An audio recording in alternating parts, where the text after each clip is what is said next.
Hi, I'm Kevin, And I'm Amanda. and we are serving up All that jam.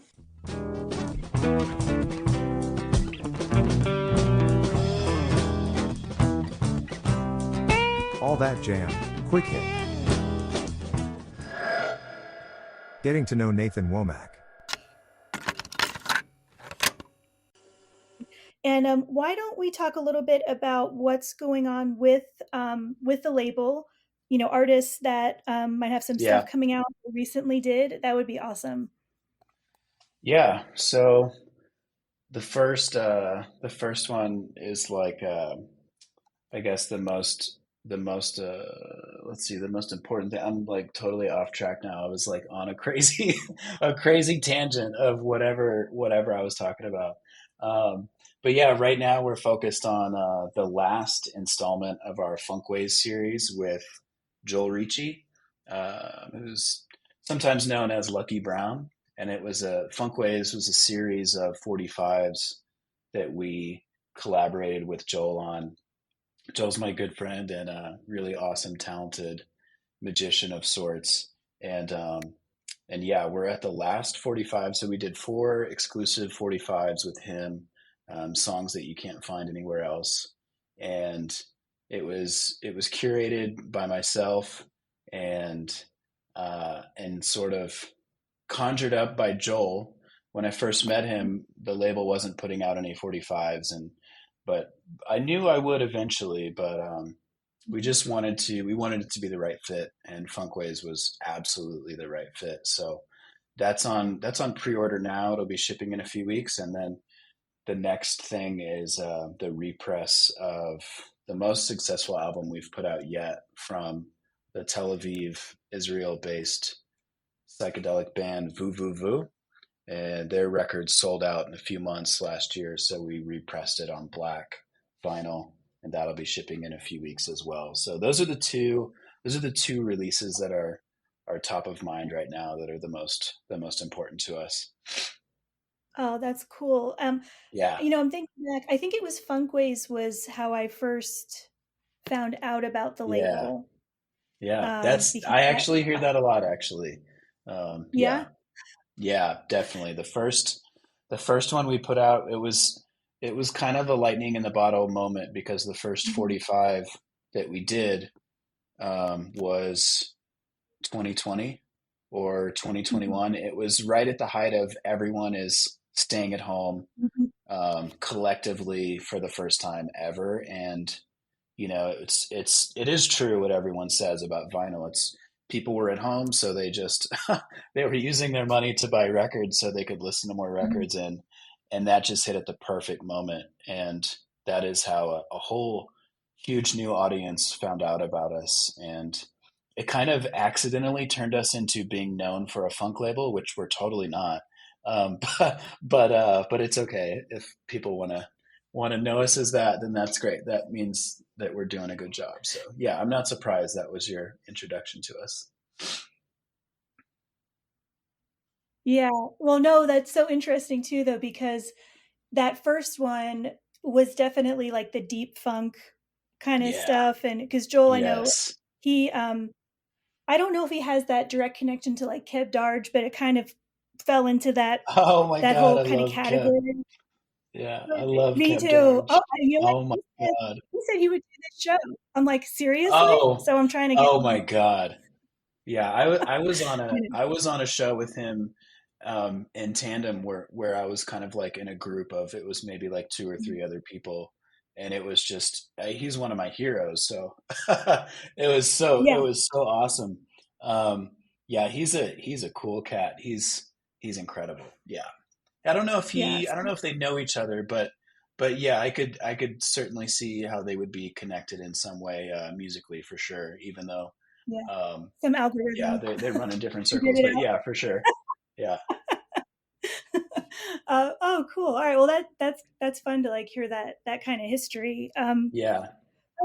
I guess that does bring up a point because like we hear this all the time, and I'm guilty of it too. I think I just was Hmm. guilty of it like 30 seconds ago, of wanting to make connections between sometimes it's musical genres or things we Sure. listen to that kind of see as familiar.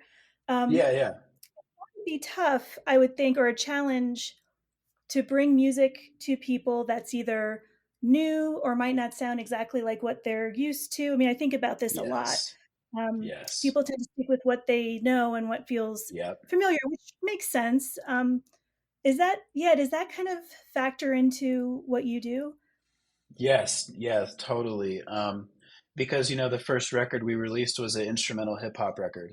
I mean, it was sample based beats from myself and my production partner Ben Bounce, and that was talk about a hard sell. I mean, that's gone on to be a really good, solid seller for the label. But in the beginning, it was like nobody, no one cared at all because you could throw a rock, you could throw a rock at I don't know, anywhere and hit somebody that's making beats, especially nowadays. But but yeah, it is a challenge. But I found that every time we flip a genre or a style with a new release, the same core people that really love Wax, they're intrigued by it. So they kind of look forward to the challenge. Now, the newer people that come in and expect another Funk 45 or another Mhm. soulful something, they some I can we can kind of see the difference with the audience. Like, it won't be the same people who bought the Mhm. record. So yeah, it can be a challenge, but I just I always try to present the music that I love, and I love so many different styles.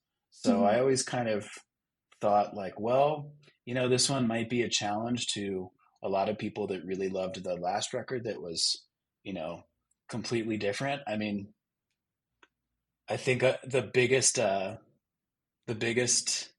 curveball was probably after we released the fourth record, which was another instrumental kind of tropical hip hop record that did Mhm. that did pretty good.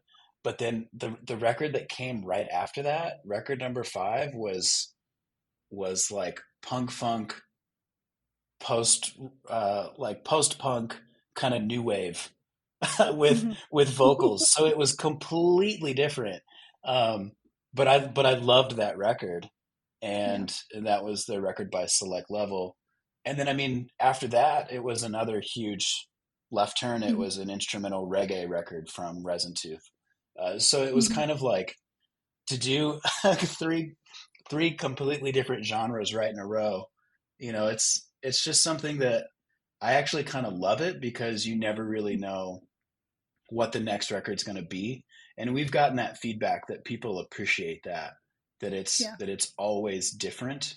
um, Mhm. but yeah, it is definitely a challenge because you can't really spend a lot of time and hone in on promoting or marketing to one kind of audience or one kind of fan base because it's a little bit of everything. So that is a challenge. But yeah, people have given us the feedback that they love the fact that they don't know what's going to happen next. Um, Mhm. and and I just kind of use that as my north star. Like, one day I'm listening to sad folk music with female vocals, and then the next day I'm listening to maybe some Balearic kind of dark techno music or something. So Yeah. I like so much music. So if it moves me and I think it's gonna be cool and it needs to exist in the world, I just try to make it happen with all my might. I mean, that's amazing though. And I think as you're talking, like for example, sometimes when we talk with trios, we talk about Mm, it's you can be nimble, you can bring people on and off stage for a show, yeah, or instrument. I love instrumental music of any yeah, genre. me too. You can bring Yeah, a vocalist if you want, but like you're not beholden to needing to find yeah, something yeah, to do with a vocalist. So you have kind of from the very beginning, just because of what you were describing, made it so that yeah, you literally can go anywhere and do anything, and that's the thing, and I think yeah, that's good, and it is really important to put things out there that are going to be like a new take. Now, I'm curious though, because you distribute all over the world. Do you Yeah, find that there are uptakes on this premise, that you have kind of your ethos that some countries or buyers in some countries embrace in a yeah. different way? Um, yeah, I would. Yeah, I'm starting to notice that. I think Mhm. it's a little bit easier to it's a little bit easier to figure things out from an American standpoint as far as selling records in America Mhm. because that's where I'm from and it's, my native language and it's all of that stuff and that's what I'm most used to. Um, but yeah, once you start to look at how other countries are consuming the music or enjoying it, it is kind of interesting because I mean, China, for example, there are more record shops popping up. There are more DJs. There are more people playing vinyl. Mhm. There are more quote diggers like record heads. It's slowly becoming more of a thing. By no means is it popular, but I have noticed that our 45s sell really well here, but Mm. the LPs don't. Mm. Um, for Wow. for one reason or another. I mean, they sell okay. They sell a little bit, but the 45s just always they're just whoosh, they just they go really quickly. So it's a lot, and from what I can tell, it's just people are really into the 45 format over here, which is Mhm. yeah, I don't know. So it's it's different. It's different everywhere. It's Yeah. pretty crazy. But yeah, it's hard to figure it out because we're such a small team Mhm. that it's hard to get a grasp on everything all at once. I mean, you kind of have to go in and say, okay, these are the two or three records that we're pushing really hard right now, and like, okay, let's look at this country and then this one and then this one. But then, somewhere else in the world, a record you put out 4 years ago might all of a sudden start to pick up a little bit of steam. So it's a little bit hard to pinpoint that. Yeah. Well, Yeah, yes, I'm sure, and even generally speaking, people consume their music in so many different ways yeah, right now. I mean, you have a really active Bandcamp page. I wanted to make sure I mentioned that. yeah. People can Thank you. go to. Yeah, for sure. And that was another place where I kind of got to sample, a while back, just all the different things Oh that yeah, you were yeah, on. It was great to be able to do that. But there's so many different entry points for people to hear your music that it's probably, kind of an interesting thing to try to figure out anyway. Um, yeah. Totally. you know, but And I um, think but I it's think. it's it's a little bit easier to digest because um, though most of the records, I mean, there's definitely a through line of if you kind of look at it from a crate digging standpoint, Mm. it makes sense. If you look at it from somebody who makes music like sample based music, which is what I do, it makes sense because it's like basically these Mhm. are records that somebody would like to sample or they would DJ it out somewhere.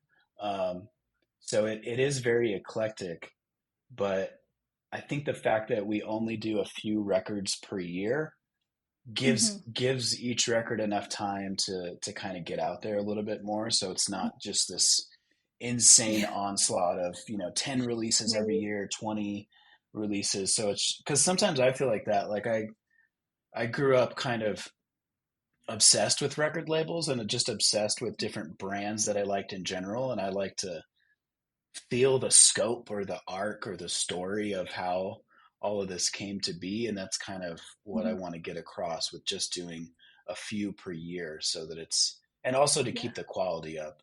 But yeah, I Sure. think, at least I hope, because of that, it makes it a little bit easier. Like, oh, cool. There's something new, like every few months instead of like 10 things every few months. So, but yeah, No, I think so. I mean, there already is so much. I think if you really, yeah, you want to kind of hone in, it is good to give people that time. Plus, I yeah, don't know how things were, now, but I know a year or so ago I had done some artwork for an album, and for that particular artist and their management, the backlog on getting vinyl pressed and distributed was like tremendous. I don't know if it's gotten Yeah, better, but it just seemed like that the production in itself was kind of a like a, I don't want to say hindrance, but it was tough yeah, for a while.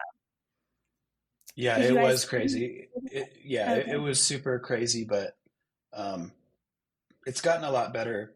It's gotten a lot Mhm. better lately, and we just source different factories around the world to try and figure it out. And if sometimes it means paying a little bit more to get it, then that's okay, because it's just, at the end of the day, we just want to put out great art.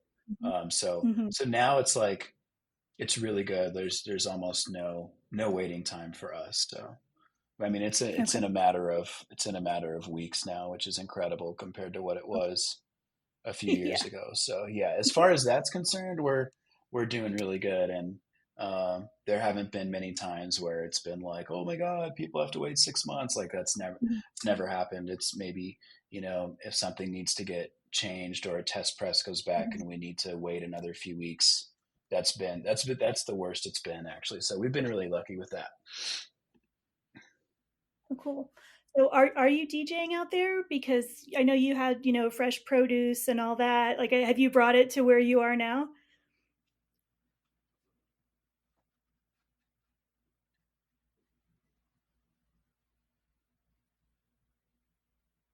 Oh, did I lose you? I think we need to restart. I Oh, okay. Are we back? Let's see. All right. Here was the question. Have you been DJing out okay. there? Like, have you brought fresh Yeah. produce overseas now? Oh man. You mean Fresh Produce the beat battle, or you mean Fresh Produce Yeah. like just fresh records? Well, Oh man, the beat battle. Any plans? yeah, I would love to do the beat battle. That'd be incredible. I've actually thought about that. But Hmm. the yeah, the level of production that Fresh Produce does in St. Louis, that team is just, it's so incredible. The bar is so high that yeah, it immediately makes me want to, like, nope, I'm not doing that. The what they do is Yeah. so good. It's just like, oh my god, like this should be on ESPN or something. Like, it's amazing. But yeah, I have been DJing out, and it's pretty fun. It was a really cool moment the first time I played and realized, like, oh, I certainly never thought I'd be playing records in public in China ever in my life. Like, this is cool. And now it's a pretty regular thing. It's still very rare. Records in general are very rare in the city I'm in, especially because it's a city of 8 million people, but it's considered like a small city, Mhm. even though it's like 10 times the size of Seattle. Uh, but it's a really, yeah, it's a super rare thing to see not only a foreigner walking around on the streets, but a foreigner playing Mhm. records is like, really, for most people, like, what the hell is this? Young people love it, Yeah. but there's a big older population here, like elderly people. And when they like walk by, if I'm DJing in a public market or something, they just, you get the look on their face. They just can't compute like what's happening. Um, but the beautiful moment is if I start playing music from maybe, 20, 30 years ago, from this area Mhm. of the world, and then they start to really think like, what? Like, oh my god, I Yeah. haven't heard anything like this since, I was a teenager or something. And so I love those moments. Those moments are really cool. But yeah, I've played in a few different cities out here. um, yeah, this city, Kunming, I've played here a bunch of times, and I've played in other little cities, maybe with 1 million people. And then I played, last year I played in Chongqing, which is a city of literally like 31 million people. Uh, Wow. and that was insane because I played two different places in one night, and the benefit of of all those people is that you're not going to have an empty show. so so like whether it's whether they're digging it or not, and like the first gig, people were like, they weren't really into it, but then later that night I played at a record shop and it was insane and it was packed, and they just wanted everything. They're like, we don't care if it's jazz or hip hop or old Mhm. music from Hong Kong. We just want everything. They were just so hungry, and that those are just the best shows because you Yeah. just feed off that energy. So yeah, I've played a good amount of times, and I'm looking forward to playing a lot more here. You know that in, I don't know, 10, 15, however many years, you're going to be mentioned in an article for like the Hmm. latest, most world renowned DJ or artist who's going to be like, I heard this, like, and it was like such a revelation, that Yeah. it's those moments when something is either so new to you or different than anything you've ever experienced that really can change somebody's whole trajectory, Yeah, you know? absolutely. And I try to be really respectful of the fact that I'm not from here. I'm an indefinite guest, and especially, and not only with the kind of day to day being in society dealing with the culture stuff, but um also with the music, because it's their music, it's their history, and here I come and I'm like, oh my God, Mhm. to me, I'm like, this is so amazing. I just want to play this, and I've never heard anything like this, and it's so exciting. But to them, it's like it's their past, so it's an interesting thing, and I always consider that whenever I play out, or whenever I'm making music and sampling elements of this other history, this other culture. I always really consider, like, okay, what am I really doing here? How far Mhm. do I want to take this?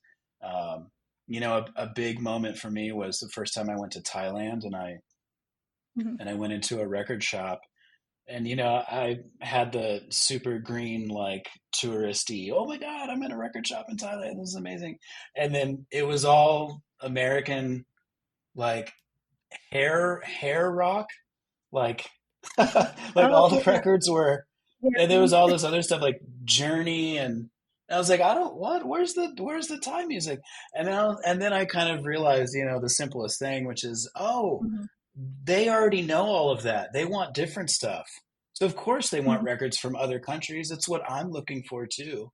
So Mhm. um so yeah, those Yeah. moments happen. They happen quite a bit.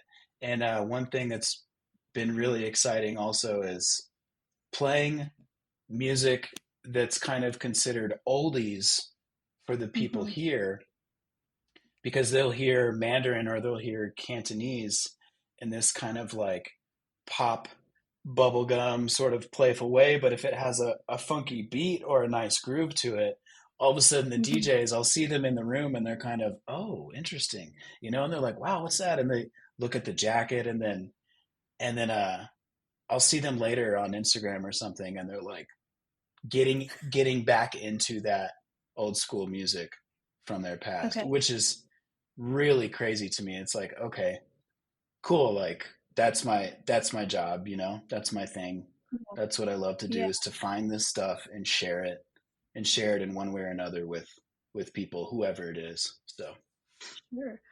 I have a super random question, yeah, and totally. I hope I'm right about this. I'm like pulling this out of like I don't know how many Do years it. ago. So you said you're on the near the southern or Southeast Asian border. What province do you live in? Yeah, it's the Southwest, so the province is Is it- Yunnan Okay, province. so I want to say because I remember doing a radio show on this, and I was like so fascinated the connection between China and reggae. Oh There's yes, a yes. big Chinese Jamaican community, and I want to say it was oh god, it was that part of the country Yeah, that you're right. is so Yeah. really that's amazing. Yeah, Um, you nailed it. Yeah, you're totally right. Blew my mind. So is that still true? Yeah, it's totally a thing, definitely. And it's really well known here. Mhm.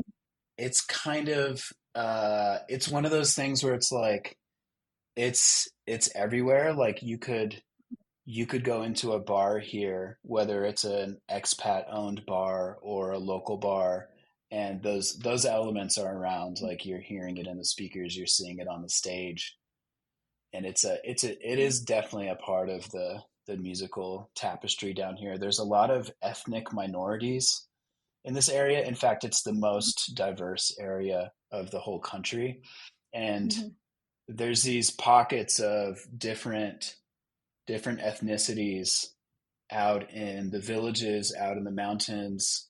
If you go south from the city I'm in, you're heading directly towards the border of Mhm. Laos, Thailand, Vietnam, Mhm. and Myanmar is over there as well. And Yeah. you get this crazy mixture of like incredibly fascinating ethnicities and ethnic minorities, and that music is huge here. It's crazy, and I love it because I've never been around so much reggae before, but Yeah. it kind of reminds me of the Seattle grunge effect a little bit. I'm not trying to discount it, but just a little bit because Mhm. there's the people that really really love it, and then there's people that are like, "Oh my God, will you just stop already?" so like Yeah. that's a thing because I love it. I love the reggae here. I'm like, yes, like awesome. Um, Yeah. I'd much rather hear that than, you know, a lot of other stuff. And but there's some local people, they're like, oh my God, not reggae again. So but I know Yeah. reggae is it is known as, it can be very polarizing for some people, but Mhm. I love it. But yeah, you totally nailed it. That is specifically this part of the country for sure. Wow. Well, I'm gonna have to find that episode, not for you to listen to, but now I'm curious because Yeah, I yeah. found a Oh bunch no, of I'll them. listen to it. I was just like, I was so enthralled with that connection. I'd not heard anything ever about that. So I was like, I got to dig into this. And it was pretty awesome to learn about the Well, history there's of how it happened. totally, totally, and there's actually so there's a really awesome label that I respect deeply called Sublime Frequencies, and they have actually previously released some of the singing from some of those ethnic minorities, and it's not so much Hmm. reggae, but it's more so like the traditional music of those people in the mountains and in the villages, and it's really awesome. They do some incredible Oh, work, cool. but there's also a local record label here called Sea of Wood, and they release a lot of local Yunnan reggae and a lot of other like world Chinese music as well. So there's other people putting that stuff out, which is really really cool. So they're keeping that tradition going. Yeah, that's good. That's awesome. Um, Yeah. wow, cool. Neat. Uh, I know we're going a little bit over. I don't want to take up too Okay. much more of your time, but I guess I would just say, like, to maybe wrap things up just a little bit, is there anything in particular that you could talk about that's coming up that either you're doing or for the label, you know, in the next couple months, or anything that you'd want to share, like related to that? Yeah, certainly. The next big thing is really the celebration of our 10th year. And it's huge because I hoped to get to 10 releases. I just wanted to do 10 physical releases, and it looks like we're going to hit 20 releases exactly in time for the 10-year anniversary party, which will be this summer in Seattle.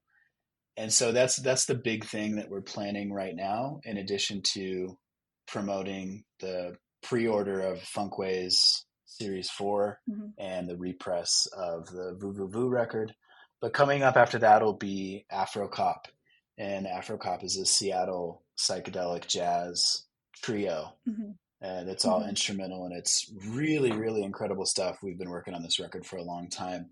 So that'll come out this summer, as well as the next single from myself, and we're hoping to also do the next single from the Flavors, which is out of Tel Aviv. So a lot of exciting things on the way this year.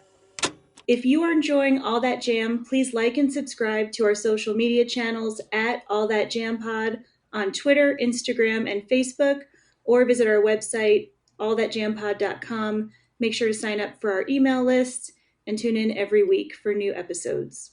Also, look for full interviews on our YouTube channel. And remember, stay beautiful, but don't stay underground too long.